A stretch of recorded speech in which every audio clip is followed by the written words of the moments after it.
All right. Good morning, everyone, or good evening, depending on where you are. My name is Elizabeth Huddleston, and I'm the head of research and publications here for the National Institute for Newman Studies. We're often known by our acronym NINS. We're located in Pittsburgh, Pennsylvania. NINS is home to the Galliot Center for Newman Studies, a residential library equipped with 4 suites for visiting scholars participating in our scholarship program. Our digital collections house over 500,000 images, featuring letters, library records, photographs, maps, manuscripts, music scores, and much more, all related in some way to John Henry Newman. NINS also has 3 publishing arms. The Newman Review is our online internally reviewed journal found at newmanreview.org. Our academic peer-reviewed journal is the Newman Studies Journal, published by the Catholic University of America Press. And we have a book series, which will be coming up. And we'll publish our inaugural volume, hopefully within the next year. For more information on upcoming events and initiatives, please visit our website, newmanstudies.org. I would like to welcome you to our online event, The Lost Voices of the Catholic Literary Revival, co-sponsored by the National Institute for Newman Studies and also the Lumen Christi Institute. We've got 2 great speakers lined up for today. Dr. Julia Meszaros is a lecturer in systematic theology at St. Patrick's Pontifical University, Maynooth, Ireland. Her work has focused on questions of love and human selfhood and on theology and literature. She is author of Selfless Love and Human Flourishing in Paul Tillich and Iris Murdoch with Oxford University Press, published in 2016. She's co-editor of In the Image of Love, Key Voices for Theological Anthropology. This is a special issue in the International Journal of Philosophy and Theology, published in 2017. And is a co-editor of Sacrifice and Modern Thought, which was published by Oxford University Press in 2013. She has published articles in Philosophy and Theology, Literature and Theology, New Blackfriars, in the International Journal of Philosophy and Theology, as well as in more popular outlets. Our second speaker will be Dr. Bonnie Lander-Johnson. She's a fellow and associate professor at Downing College, Cambridge, and director of studies at Newnham College, Cambridge. Her academic books on early modern literature include Chastity in Early Stuart Literature and Culture by Cambridge University Press, Blood Matters, published by University of Pennsylvania Press, and Botanical Culture and Popular Belief in Shakespeare's England, published by Cambridge University Press. You can visit Dr. Johnson's website for more about her work. It's bonnielanderjohnson.com. Together, Bonnie and Julia co-edit the Catholic Women Writers series, published by the Catholic University of America Press. This is a recent series of fiction bringing the forgotten writers of the Catholic literary revival back into print, and CUA Press's first foray into fiction. The series has featured novels and short stories by Carol Houselander, Sheila K. Smith, Josephine Ward, and Enid Dennis, and is about to publish its first Irish work, Mary Beckett's Troubles novel, Give Them Stones. So welcome, speakers, and we'll hear, I think, from Julia first. Oh, no, I think I'm going first. Okay, my apologies. Yes. No, thanks, Elizabeth, for the introduction, and thank you, everybody. Thanks so much for coming. Can I check that everyone can hear us okay? Yes, okay. I'm going to start by introducing the series and talking a little bit about these women from my discipline as a literary scholar, and then I'm going to hand over to Julia, who's the resident theologian on the series. These are the 3 books that we have out so far. Enid Dennis is out soon, so is the Irish Troubles novel, Give Them Stones, and then we've got about 7 more being prepared for print. It's a series, as Elizabeth said, that brings back forgotten Catholic women from the 19th and 20th centuries. We originally planned actually just to bring out an anthology of 4 novels until we realized that there were really dozens of great works that had fallen out of print and often actually out of the entire historical record. So we've been doing a lot of deep historical work, which has been great for us both. So these were books that were part of what we would now call the Catholic Literary Revival, which spanned many countries and languages, but which I think it's fair to say was very focused in Britain, where there was an urgent need for a renewed Catholic literature following the reestablishment of the ecclesial hierarchy after centuries of persecution. So in the English-speaking world, we would usually think of the Catholic Literary Revival as a movement that lasted from around 1900 to 1960, a movement concentrated in the south of England, in which Catholic writers began to produce fiction, especially novels, that articulated the unique conditions of being a British Catholic so shortly after the reestablishment of the Church.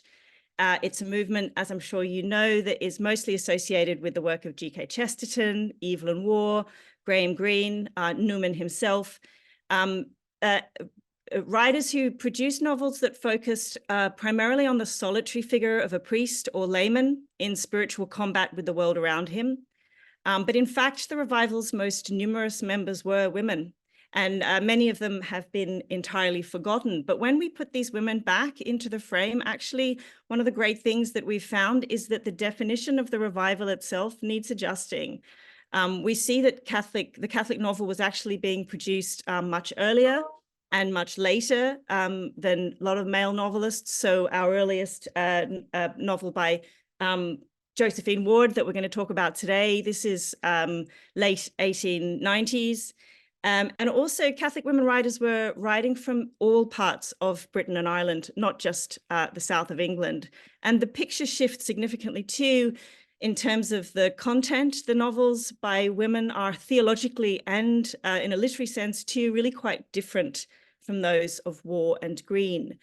Catholic women's novels from this period are often situated in families and in villages or in the institutional communities in which the writers themselves first encountered the faith. So schools, convents or convent schools, almost wholly unrecognized by scholarship of the Catholic novel, or indeed of the novel generally, are the frequent depictions of female religious life in novels of the 20th century. It does remain strange that these women have fallen out of print. Less strange, perhaps, is the fact that they were the revival's earliest and most prolific voices. The novel was always a primarily feminine or feminized genre. There's, of course, numerous really great male writers in the tradition, as early as Fielding and Richardson, including Dickens and Wilde, etc. But it does remain true that from its earliest emergence in the 18th century, the novel was a genre written overwhelmingly by women, and one that frequently explored the internal lives of female characters and their sort of negotiation of personal relationships within the more limited geographical settings of a single house or village or city. So the novel is also a genre really well suited to the exploration of social and political change. Unlike most pre-modern literary forms, the novel can provide a voice for those who do not possess great social power, who must navigate moral challenges, often on their own and in direct conflict with the culture around them, and who in doing so offer criticisms of their society. And in this respect, I think the novel actually offered a really perfect vehicle for exploring the challenges faced by a Catholic in the modern world.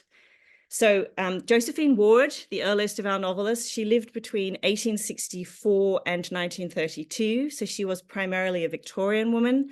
She was the wife and mother of a large family, but in this role, she was also a force for change in the church and in her broader society, especially its literary and philosophical movements. Among her companions were Cardinal Newman and Manning, but also literary figures like Tennyson, Huxley, Gladstone. She was friends with the Chestertons, with Belloc, the von Hugels, and Benson. She wrote numerous novels, theological pamphlets, and articles for the Dublin Review and the Spectator. She had 5 children, one of whom, Maisie Ward, went on to establish the largest and most prolific modern Catholic publishing house, Sheed and Ward, with offices in both London and New York, furthering in her own century the work that her parents had begun in theirs. So this is a really significant family. And Josephine Ward herself, I would say, is one of Catholicism's greatest literary treasures and a leading contributor to English literary history more broadly, except that she has all but completely been forgotten. When we began this work on her, there was no entry for Josephine in the National Dictionary, the Dictionary of National Biography, which is kind of important in Britain, historical and literary studies. She didn't have one, but her father and her husband and her brother and her daughter all had one. She has an entry in that now because we've written it for her. And in fact, the other day I discovered she also has an entry in Wikipedia. So she's fully arrived in modern consciousness. Things move quickly.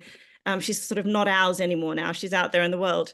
But all of her novels were out of print until quite recently. We're bringing out this first one, One Poor Scruple, and currently preparing 3 other of her books for publication. So look out for them. They're super. So in the Ward household, Josephine wrote novels and her husband Wilfred wrote biographies. He's also been kind of forgotten, actually. He was a major Victorian biographer. So both of them were concerned with this question of how to realize the fullness of human character in prose. And this was a question that they approached not just as a literary skill, but as a theological inquiry. You know, what is a person? How is character formed? Josephine wrote in the Dublin Review that, and this is a quote from her, "The greatest drama is the unfolding of the action of the divine will as it adheres to or thwarts the divine purpose." So she held that fictional characters, if truly drawn, had to live beyond the knowledge or skill of their author.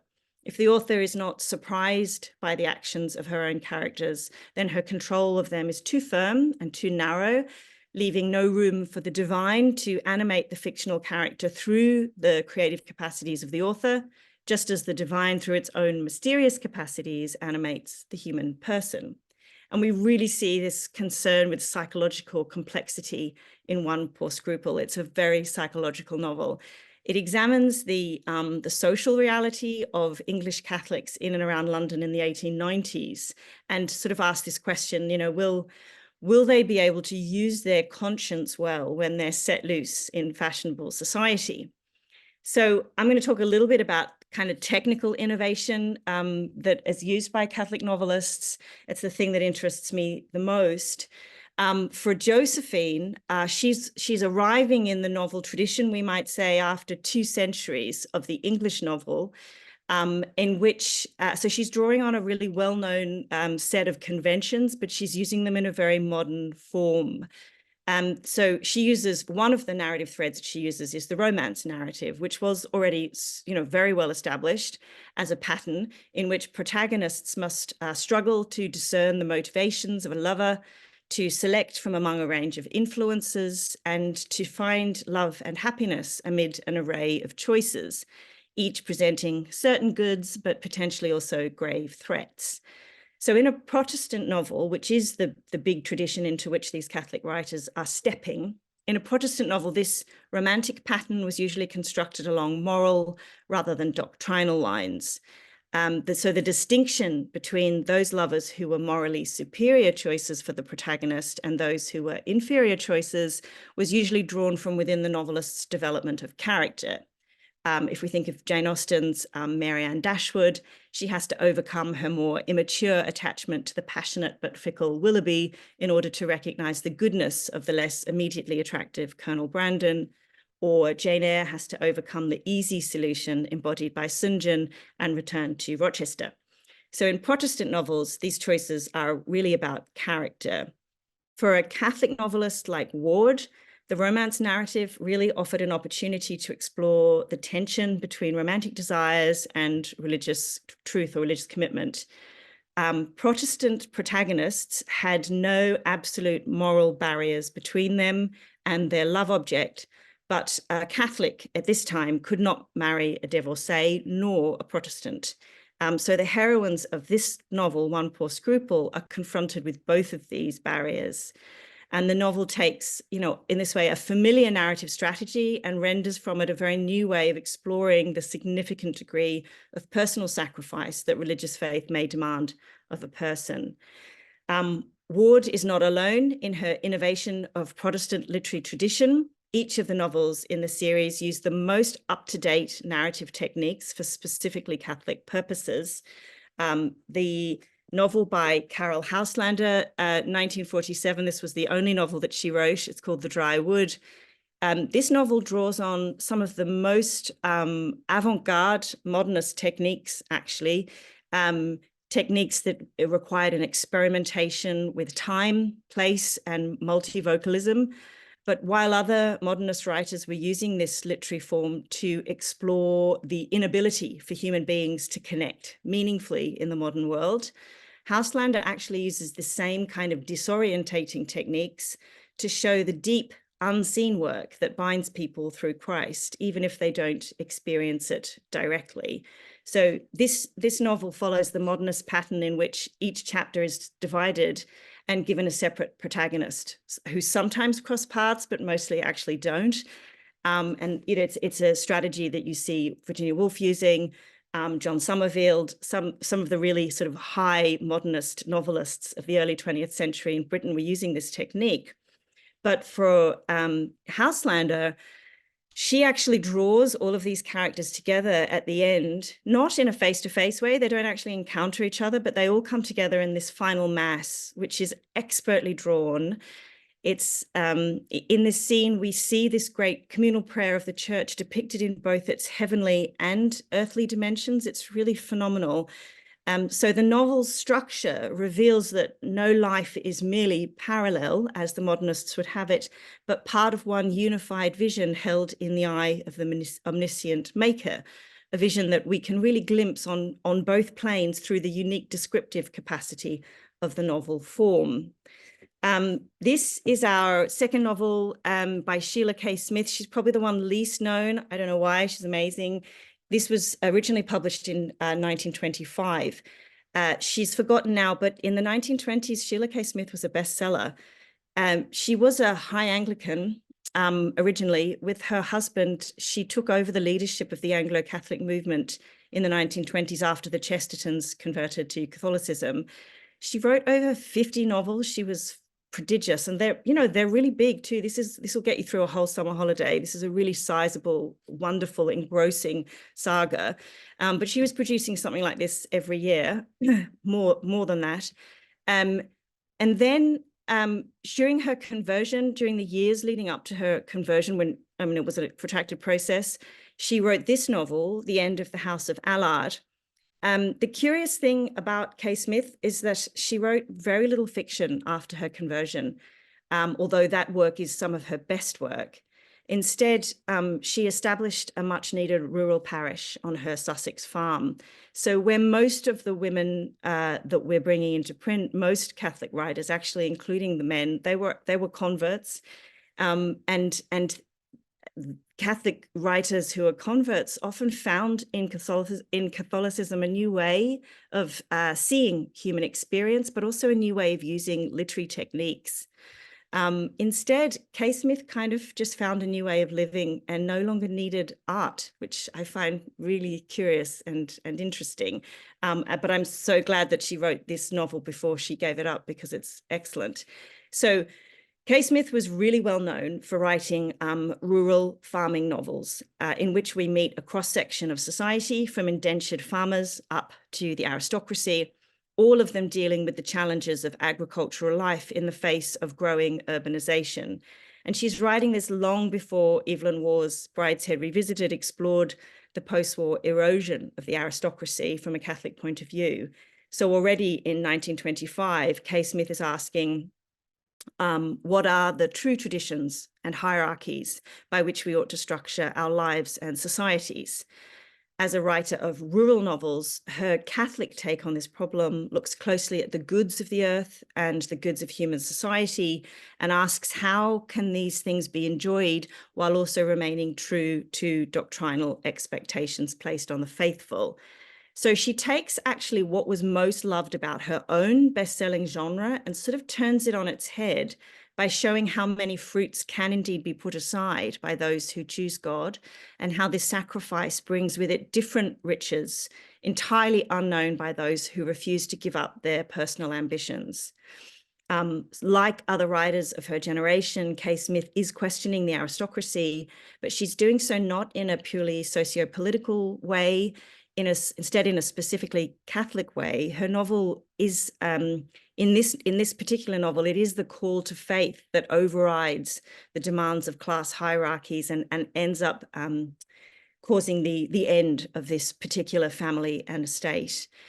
If we go back to the 19th century, to Josephine Ward, we find instead that the most burning questions being asked by this new generation of Catholics, which included Newman, is actually about education. For centuries, Catholics have been barred from English universities and from the many public roles for which university degrees prepared Protestants. So prior to the re-establishment of the church, Catholic families had mostly retreated into the quiet existence of a country squire. Education was provided at home. What is really interesting about this late 19th century moment is that education for women is becoming available at the same time as it is for Catholics. So Wilfrid Ward, Josephine's husband, he belonged to that first generation of modern Catholics that were legally allowed to study at Oxford and Cambridge. And then their children, the Ward's 5 children, the female children, could actually have gone to the new women's colleges, Girton and Newnham at Cambridge, and St Hilda's and Somerville at Oxford.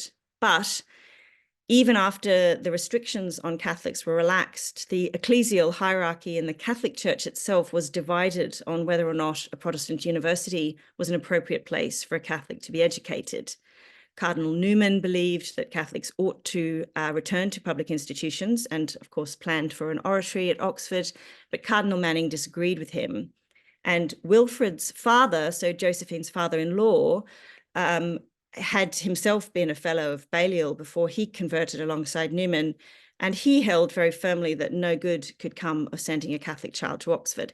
Instead, Wilfrid spent periods of his education at Catholic institutions abroad. And yet later in life, he questioned the wisdom of this decision because he felt that his cloistered education had left him out of touch with his society.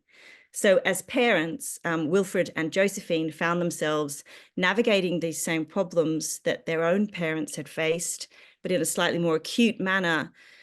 How do we make available to children the best of public, intellectual and cultural life without exposing them overmuch to the influence of an institution that was then still fundamentally opposed to their religious practice and belief? And these are some of the concerns that drove the Catholic cardinals, with the help of families like the Wards, to establish a Catholic university in Kensington, where Wilfrid briefly studied, but this institution was short-lived. You know, as in the case of the Catholic University in Ireland, which Newman helped to establish, there was a lot of disagreement about the nature and function of a Catholic university. And so the question of higher education rumbled on into the 20th century. And really, it was a problem that was never solved in Britain, where there are a lot of good Catholic schools, but few universities even today. It's only really in America where we see that great tradition of Catholic higher education flourishing. So in the years when Josephine Ward is writing this novel, One Poor Scruple, she is preoccupied with questions of education and its ability to properly form the conscience of young people before they are set loose in the modern world. And so I'm going to hand over to Julia now, who knows a lot more about education and conscience. I don't know about that, but is that okay, Elizabeth, or do we want questions first? Or no, go ahead, Julie. Okay, so thanks, Bonnie, and thanks everyone for being here and for showing an interest in our series. So I just want to, coming at it from a more theological background, just to highlight some of the themes theologically and philosophically, I suppose, that characterize a lot of these writers, and focusing, I suppose, a little bit on the Ward novel, just because of her connection to Newman and this being the Newman Institute. Okay, so as we know, Newman wanted an educated laity that was able and willing to participate in society's intellectual debates and to carry the faith into the world. And in fact, he was especially supportive of lay women, and went to great lengths, giving them advice in writing and editing their works. So I'm thinking of Josephine Ward, especially. Of course, she was actually a very close friend and collaborator of Newman's, but other women like Georgina Fullerton and Emily Bowles, writers whom he tried to support in terms of bringing the faith out there. But Newman was also acutely aware that Catholics would only be effective in the world if they had an education, or got an education, not only of the mind, but also an education of moral character, as Bonnie already mentioned. And moral character, as a lot of you Newman friends will know better than I, is for Newman, of course, formed ultimately by following the dictates of conscience. Conscience being so central to Newman's thought that he, of course, famously called it the aboriginal vicar of Christ. So how is conscience formed in the first place? Well, it itself, according to Newman, is actually dependent in turn on an education of the mind, because it requires a moral and a religious imagination. And Newman says that we receive such an imagination, or we develop such an imagination rather, by means of education. So here we again have the importance of the intellectual mind and its education. So the religious imagination is schooled by means of an education of social intercourse and experience and literature. So art plays a role in it as well, of course. And so what I'm just trying to say is, or highlight or draw your attention to, is that for Newman, the education of the mind, the development of moral character, and the formation of conscience are all closely interconnected. And Ward's novel, One Poor Scruple, in particular, I mean, other novels of hers as well, perhaps to some extent, but this one in particular echoes these insights and tests them out on its characters. So let me just give you a little bit of an idea of the plot of the novel. Its protagonist is Madge, slightly strange name for our contemporary taste, a young widow and a lukewarm Catholic who's really attracted to worldly pleasures and societal prestige. When Madge receives an offer of marriage by the rich and handsome Lord Bellasis, she seems to have it all. But Bellasis is a divorcee, and hence in the eyes of the church technically still married. And to her own and her friends' surprise, this gives rise in Madge to just one poor scruple about her marriage plans. Now, that one poor scruple is obviously the awakening of Madge's conscience. So here we're back at conscience. And that conscience in her case was formed through the education she received as a girl in a Belgian convent school, which was very common for upper-class girls at the time to be sent off to Belgium or France for their education. But her conscience had become dulled by her lifestyle. And that it reawakens then in the context of her marriage plans is in large part thanks to her former in-laws, the Catholic recusant Riversdale family. She visits their house. So her husband has died. He is a son of this family. And for particular reasons, she visits their house, and that visit exposes Madge once again to Catholic prayer, devotion, and belief. And this awakens and feeds into her Catholic imagination and therefore her conscience. And so a vehement conflict then ensues between Madge's conscience on the one hand and her worldly desires and also the pragmatic and hedonistic reasoning of London's high society that she moves in on the other. So Madge, like in fact other characters in the book, experiences the divided self that St. Paul famously laments in Romans chapter 7. A similar struggle between remaining faithful to divine truth and following one's worldly desires is, like I said, experienced also by other characters in the book. And like Houselander in The Drywood, another book in this series, One Poor Scruple really lets the reader see each character's struggle, both with divine and with human eyes. One equally despairs and sympathizes and identifies with Madge. And I think this is what makes for good literature. Madge's intense struggles illustrate Newman's observations about the inconvenience of the voice of conscience and its simultaneous tenacity. She tries to fight it by making excuses, by blaming others for her faults, by getting rid of everything that reminds her of her faith, and yet she just fails. And the fact that the world, in Madge's case, London's high society, doesn't comprehend or understand the gravity of her one poor scruple is, of course, something Newman himself experienced very forcefully when he was dealing with his conversion. So, among other things, I'm trying to say here, One Poor Scruple depicts the great challenge of living as a Catholic in a secular world.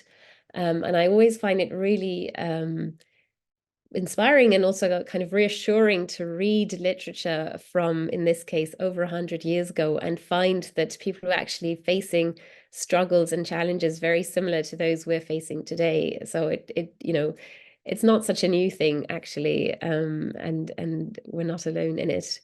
So the novel illustrates, One Poor Scruple now in particular, illustrates how Catholics must come out of the shadows after years of persecution. English Catholics had kind of withdrawn a little from society and into their country houses. And it draws out the allure of what the world has to offer, especially with regards to its social and intellectual life. That theme of the intellectual life is actually mostly explored through another character called Hilda, who I think is actually Josephine herself in many ways. It's quite an autobiographical character. But it's equally clear in the novel that pursuing intellectual interests within the world involves serious temptations, and that it certainly brings that such intellectual pursuits certainly bring no automatic moral benefit.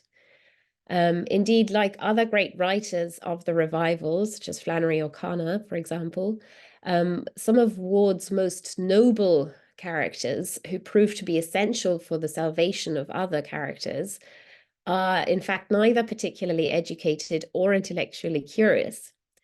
And still, her heroines are ultimately those who face the world and its temptations, and who, despite serious struggle, persevere faithfully.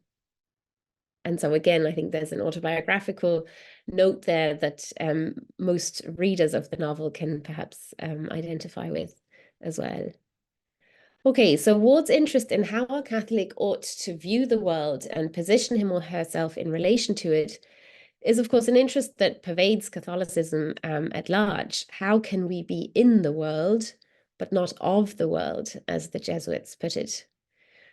And it's actually no easy task to explore this question through the genre of the novel. Why do I say that? Well, two reasons. Firstly, because the novel resists religious or any kind of ideological utilization. As many great Christian writers, from T.S. Eliot to Walker Percy, have argued, art mustn't be confused with revelation. Eliot and others see attempts to use the novel for religious purposes as an artistic and, in fact, also a religious violation. But to explore how we can be in the world but not of the world through the novel is also challenging for another second reason, and that is because the novel, which is a modern genre, leans towards an immanentist frame. Remember, it came about kind of around the time of the Enlightenment, so in a relatively secular or increasingly secular context. And so the inclination of the novel is towards the world. A successful novel typically lives off the character's full immersion in the world's brokenness and uncertainty. Christianity, by contrast, and this is where the difficulty comes in, has a more qualified commitment to the world, as we know. So, for instance, in John 15:19, we read that we don't belong to the world as Christians and are therefore hated by it. So Christianity has a profound concern for the world in its brokenness, but it also always points beyond the world. And a Christian exists at a kind of certain, in the world, but at a remove from it too. So again, in but not of. And so for the Catholic novelist, this raises a real challenge, namely of how to remain true to both art and faith, or more precisely, to the novel's intrinsic partiality to the world on the one hand, and the faith's kind of critical distance from the world on the other. Now, many of the greatest Catholic novelists, such as Graham Greene and Walker Percy again, have met this challenge by keeping their religious commitments somewhat vague and oblique. I could dwell on that now, but obviously time won't allow, but you maybe know what I'm talking about. And I think this is an approach that does work very well for both literary and theological reasons. for literary reasons, because it ensures that the integrity of art is preserved instead of reducing it to some kind of pseudo-evangelism or propaganda. And it works for theological reasons because it's an acknowledgement of the complexity of religious faith. Because actually it is true, theologically speaking, we know that outward religious practice often fails to correspond with authentic Christian witness. So a good novelist knows and honors the fact that appearances can lie, and that when he or she portrays faith in the novel, that can mean different things, and the same for unbelief. And actually the failure to acknowledge that complexity about the reality of faith, the failure to acknowledge that is actually why Catholics sometimes have struggled to write good novels, or why Catholic novels sometimes seem a bit too didactic and not sort of maybe authentic enough.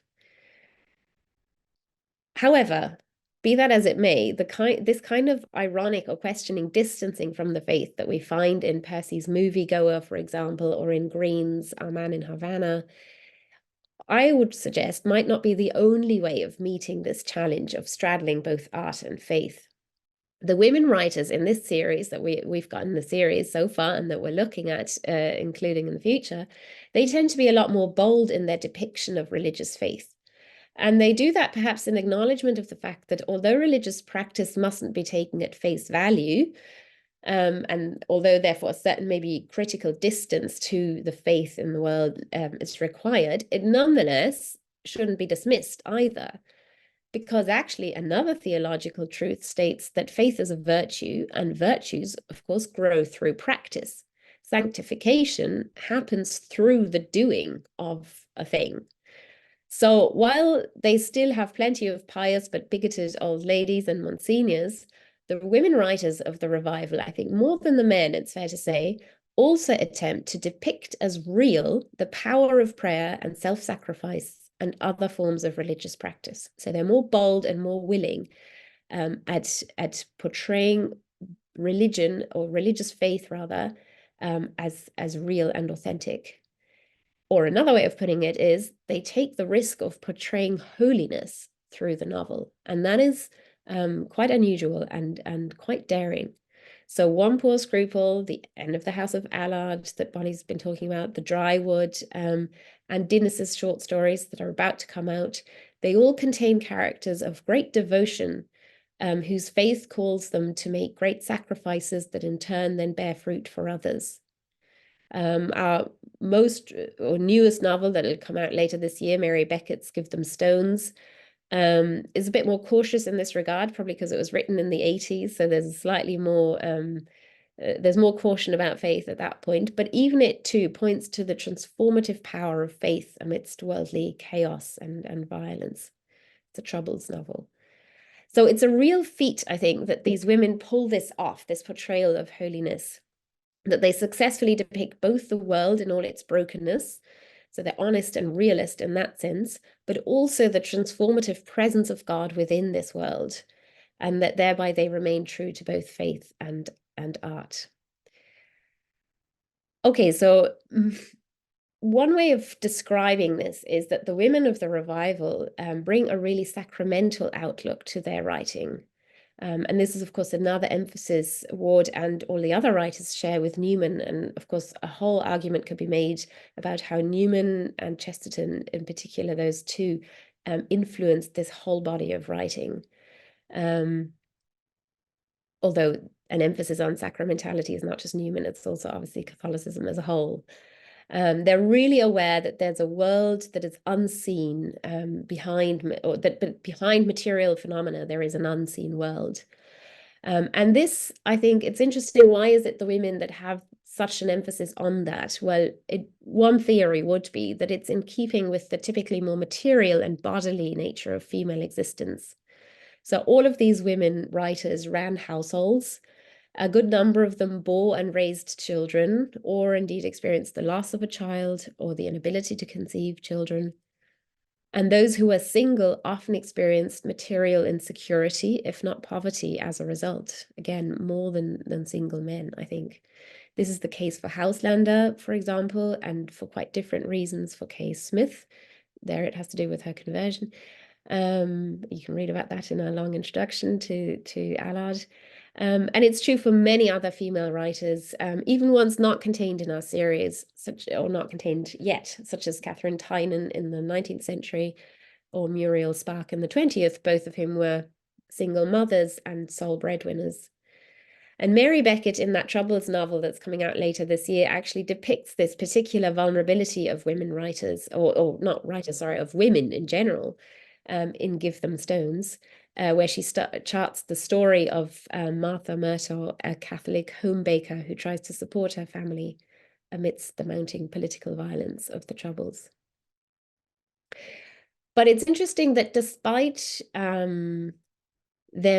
the more material and therefore and oftentimes more vulnerable existence of women, none of the women writers in the series, at least, derive from this a sense of victimhood or even a particular interest in gender questions and debates. But instead, they use that experience of vulnerability to explore the spiritual meaning of their particular situation and the suffering it involves. And so, in effect, their fiction becomes a vehicle allowing them and the reader to come to a deeper understanding of the brokenness of the world precisely as a locus of divine grace. And so through their fiction, I would venture to say, they accomplish something that's very difficult for theologians like myself, with a more conceptual language to achieve. Namely, they're able to confront human suffering in a way that is at once realist and hopeful. It's very hard to ascribe meaning to suffering in conceptual words, but it is possible to show that meaning. And Houselander in particular does it absolutely spectacularly in The Drywood. And so they often write from personal experience, and that's also what makes it more credible and authentic. All of them are really attuned to the cost of faith. And they recognize an ability or a willingness to suffer as really central to attaining happiness. Okay, so another theme then, I've looked at the sacramentality of their writing and their interest in the formation of character and conscience. Another theme is that of mysticism. So I think the ability of these writers to show the workings of grace in the world, and to do that without becoming didactic or naive, is, I think, rooted in two fundamental features typical of them. One is a deeply incarnational, or if you will, mystical spirituality.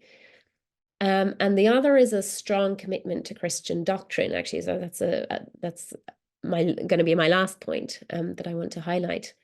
But first on this kind of incarnational spirituality. So Houselander in particular is known, I mean, a lot of you might know her nonfiction, and from that you'll know that she really, presents us with a kind of mysticism according to which Christ, or what she often calls the seed of Christ, is hidden in every human person, waiting to be nurtured through love and self-sacrifice. So she argues that Christ's passion, this is in her nonfiction, indeed that Christ's entire life continues in our lives today. And it's this conviction, I think, which allows her to unearth the many ways in which suffering is salvific and ultimately oriented towards our happiness.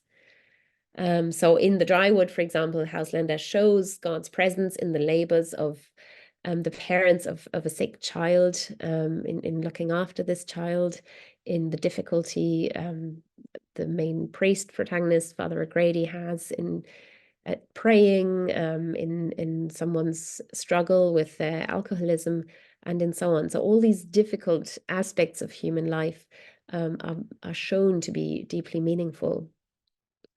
Now, not all of the women writers of the revival are as explicitly spiritual as Houselander is, and she obviously has background as a spiritual writer.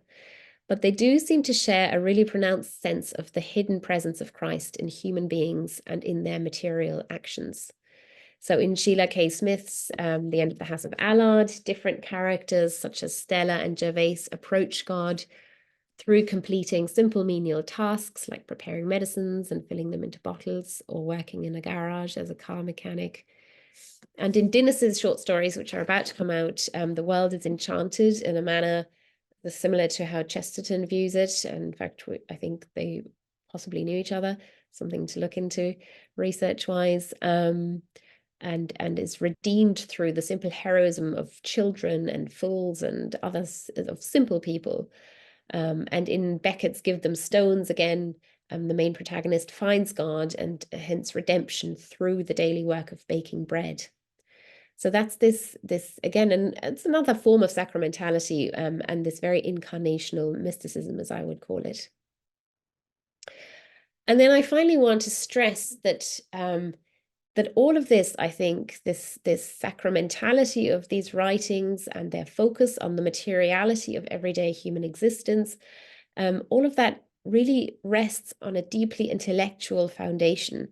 So I'd hate for you to be left with the impression that these are women who are just only drawing on menial everyday tasks and that's it, in some kind of vague mysticism. No, on the contrary, virtually all of these writers were highly educated, sharp, critical, and they had in many cases committed themselves to Catholicism after a lot of soul searching and intellectual deliberation. Many of them, like Bonnie said, were converts or remained Catholic in the face of serious discomfort or opposition. And so although some of them have a more explicitly intellectual tone than others, all of them are really steeped in Catholic doctrine and view this as very important. In fact, I think that many of the women writers of the revival would have agreed with their fellow writer Dorothy Sayers, though not a Catholic, but with Sayers' claim that there is nothing more exciting than the creed of Orthodox Christianity. And it's quite important to me to set the record straight there, because women writers have, like women theologians, I suppose, sometimes have this reputation of just only ever being the critics of the creed or of the faith or of Orthodox Christianity. And we're just finding that is not at all true. It's just that a lot of them have fallen from the record. And so this is obviously what we're trying to set right. And so in subtle ways, these writers bring out the real life implications of Catholic doctrines, ranging from the real presence, Christ in the Eucharist, to the economy of salvation, and the indissolubility of marriage, like in the One Poor Scruple. And they bring such doctrines to bear on situations that are really close to home, maybe sometimes uncomfortably close to home, to the caring of a sick relative, to the death of a loved one, to difficult decisions about romantic love, to the struggle of finding meaning amidst the pressures of family and work, and so on. So Allard questions traditional or socially inherited understandings of life's highest goods. Dinnis, in her short stories, often explores the workings of divine providence in everyday life. Houselander in The Drywood persuades us that God is present even where he seems most absent, and so on. According to Houselander, speaking of her, Christianity demands that the mind must be trained, and be trained first, in fact, in order for the heart to follow. So she says, and I quote, "Learn, as the Catechism says, to know him, God, then the rest will follow. If you do know God as he is, you can't help loving him and serving him. And it is so for others, for the blind, hungry, desperate human race, looking to us for the knowledge of God." So Houselander, like Sayers and so many of them, is very intent on this education of the mind. And I think that brings us back to that web of relations that Newman too saw, between the education of the intellect and of moral character and the formation of conscience, and how they all hang together through the religious or the Catholic imagination, really, which itself is also fed, of course, by literature, like the literature we're dealing with here. So I think I'll stop there just with the note that I think perhaps more than anything else, the value and unique appeal of the women writers of the revival lies here, namely that they both enact and help form the Catholic imagination by challenging our rehearsed ways of seeing the world, and yeah, by inviting a deeper vision of the world. And that's why we would commend these books to you very highly. Wonderful. Thank you both for such thought-provoking lectures, talks. I'm trying to figure, okay, remove pen. I was trying to figure out how to. So we only have about 10 minutes for questions. But I would like to open it up. I believe you should be able to chat. If not, please raise your hand and we'll make sure to call on you. So if you have any questions for our two speakers, now is the time to ask.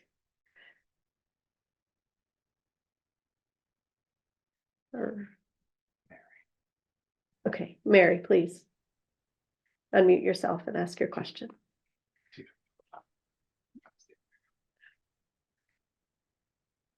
Yes, thank you so much for the beautiful lectures. I wonder if you could put the titles and or authors in the chat so that we could have them, the titles of the books that were being recommended. Absolutely. And we can also, I'll just put in a link as well to CUA Press's site, which lists them all. That might be the easiest. Yeah, perfect. Thank you. Because we cannot chat. I did try to chat, but that's being disabled. So I hope that you can put it in the chat. Let me. Okay. Yeah. Christina, how to? I think it's in security. Otherwise, if you could just read the titles again. Ken Parker's got his hand up. Okay, Ken Parker, please.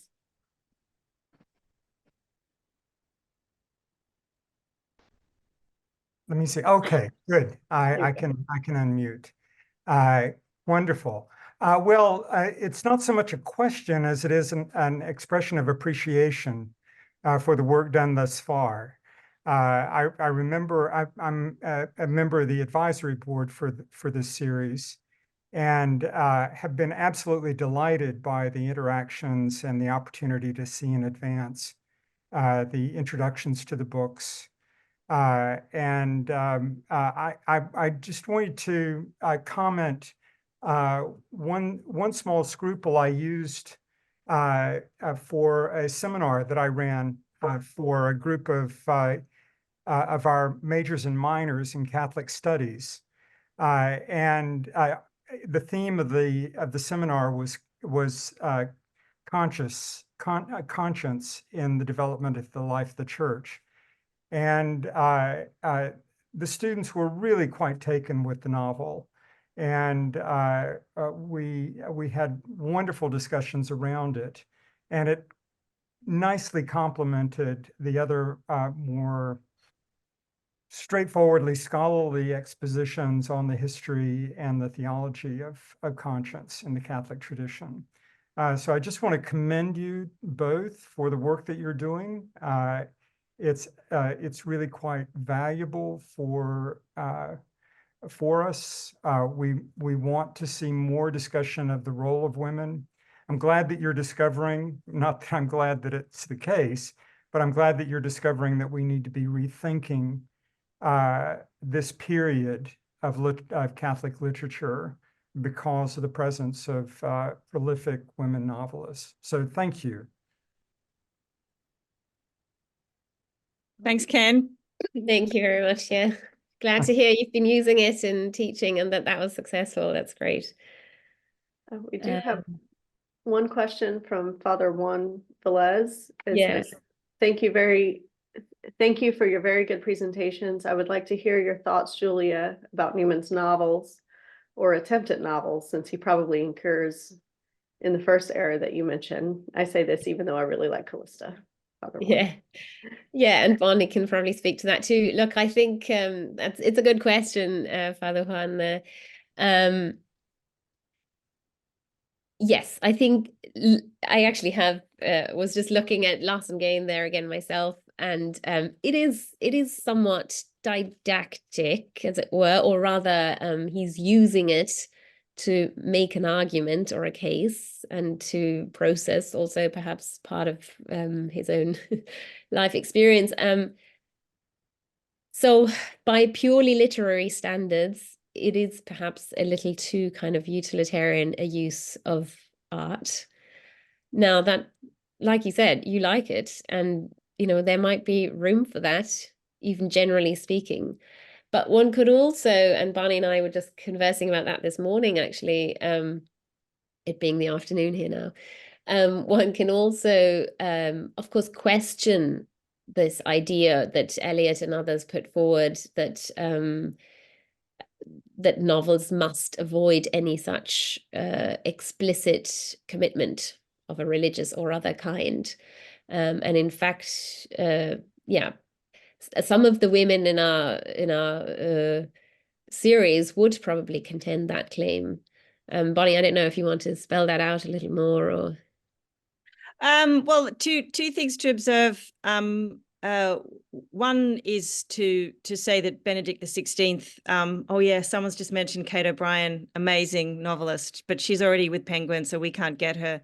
But Land of Spices is a phenomenal book from the 1930s. Oh, it's Emma. Yeah. Hi, Emma. I love Kate O'Brien. She's amazing. But like Muriel Spark, she's been taken by the big publishing houses. One quote that we get a lot of mileage out of with the series is from Benedict XVI. He said that the two great apologetics of the church are the saints and the artists, which is a really full-on claim actually for art as a legitimate teaching authority in the church. And I think we should be mindful that is the way that the faith is experienced and encountered by those who are already schooled in its doctrines. And many converts come to the church through literature because of this embodied incarnational element that Julia was describing. I would say for novels like Newman's, I mean, between us, I'm sure all of us in this room, and certainly Julia and I, we've read a lot of novels that are really worthy and interesting from a Catholic point of view, but probably a little bit too dogmatic to function as literature. And it's something that we've discussed. It's a great party conversation actually, because why? What is it about novelistic technique? I suppose I would say that the great Catholic writers that most of us return to are ones who offer something to everybody. You don't have to be a Catholic to enjoy Evelyn Waugh's Brideshead Revisited. It's a phenomenal piece of literature. But for the Catholic readers, it makes particular sense. And that sort of particular view is one that might re-emerge. I mean, all literature, if you return to it every 10 years, you'll get something completely different out of a good novel. And likewise, a book like One Poor Scruple or Brideshead, it will make sense whether you're a Catholic or not, and it should make sense to you if you're not, because it should be fully immersed in the world and in human psychology. But it should also offer or be formed from a particular set of insights that make it distinct from other literature. And that's where I think the now very long tradition of the Catholic novel really shows us just how these techniques and questions can be utilized through a form for which, the form was not made for that. The form was made for pleasure. It wasn't made for the description of the faith, the clarification of the faith, and yet it can be turned to that purpose in a really unique and interesting way. And also, just to add, I think the beauty of the faith is, of course, that it can actually use anything and everything for its own purposes, because the faith will always rank higher for a Catholic writer, presumably in some sense, than the art. We don't serve the God of art. And in fact, what a Catholic writer at his or her best then does is actually develop the form, which may have started out in relatively secular terms, but which isn't to say that couldn't change and evolve into a more into ways that are more open to Catholic themes. And in a sense, that is actually what T.S. Eliot wanted. If for those of you who know his essay on literature and theology, what he's calling for simply is for art to be artistic, or to remain true to the requirements of art. But at the same time, he says that those requirements actually involve an openness to the transcendent. And that if we drop that, then the novel actually loses all interest. So he's already giving it a particular spin. Almost he'd be reluctant to call that a Christian spin, but maybe it is. I'm not sure. So anyway, the point is there's a malleability, and I think what we've tried to show as well is that a lot of these writers, like Carol Houselander, for example, you could view her novel as being quite homiletic or didactic, but you could also read it, and that's what Bonnie has really shown in her part of the introduction, as a development of the form of the novel in actually quite realist terms. Because for a Catholic, if we portray or depict reality, as any good novelist will want to do, well, that reality involves, or for any Christian really, involves grace. So we must somehow find some way of depicting that. And how far we go in how bold we are is up for debate. And all I was trying to say is that I think some of these women are a little more, go a bit further than, say, Waugh and Greene, or even Evelyn Waugh, perhaps. But yeah. Okay. We are technically out of time. Someone's just asked in the chat if the women novelists are funny, because they all sound very serious. That means we're very serious. They are. One of Josephine Ward's novels that we're preparing for print is a satire on married life, and and even One Poor Scruple. Yeah, sorry. And even One Poor Scruple, some very witty bits, absolutely. Trying to think, these ones here lying in front of me so far are otherwise serious enough, but they're not heavy though, especially like the Drywood, especially. It's very, I mean, it's a serious topic. It's about a dying child, so it's not funny, but it's also written with a light touch nonetheless. It's an easy read. But if you're looking for outright satire, stay tuned for yes, true. The book called The Job Secretary, and it's very clever. So we have one last question. It's a follow-up to Father Velez's question. I would like to know how loss and gain may be at the root of some of the characteristics that you're pointing out in the feminine Catholic revival voices. Thinking of so that question. You see it, sacramentalist. I'm just reading it again.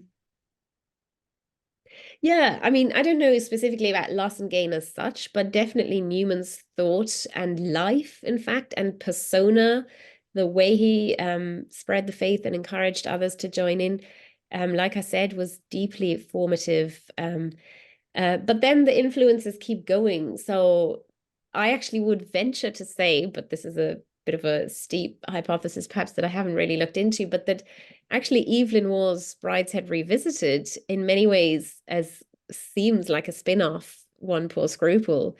And in fact, it has been noted that Josephine Ward knew the aristocracy much better than Evelyn Waugh in a sense, and was able to write about it more persuasively, some have found. But either way, there's an uncanny number of similarities between them, such that you want to think, Waugh probably knew this book, which was very popular and successful in its time, and was at least deeply inspired by it. And so I think, each of these writers took something from another. I'd have to look at the years of publication, but I don't know about that. I think we can say that people are reading each other more, literary reception is such that, it's hard for us to reconstruct a coterie, people who actually met face to face to discuss stuff, but even more reading communities. But I think we're pretty confident. I mean, we know Houselander read almost everything that was published, whether it was by a Catholic or not. She was very steeped in the literary world. As was Josephine Ward. There was far fewer books being printed then than there are now.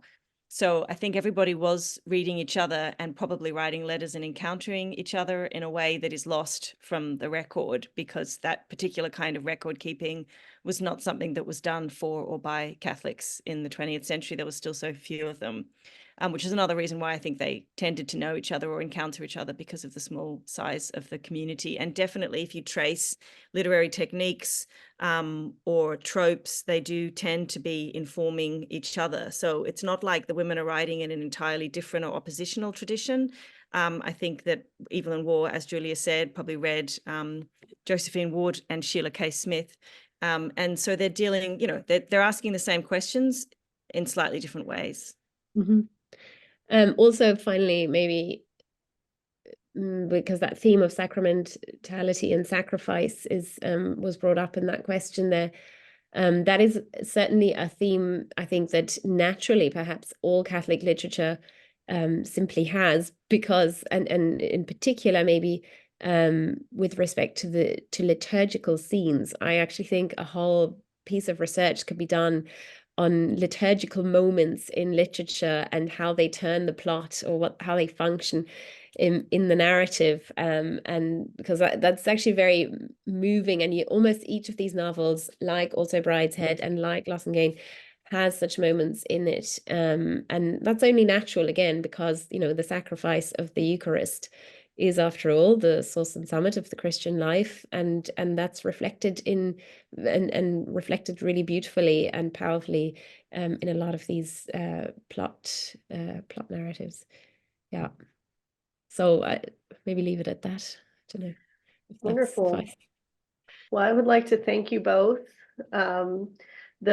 The lectures have been recorded and will be made available. We're not exactly sure how we're going to make them available, but we will, whether we'll put them on YouTube or email them out, but they will be available to registrants at least. So thank you both, and thank you for all of our participants today.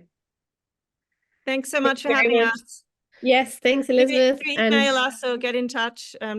Thank you. thanks sure. for attending, everyone. And thanks for hosting us.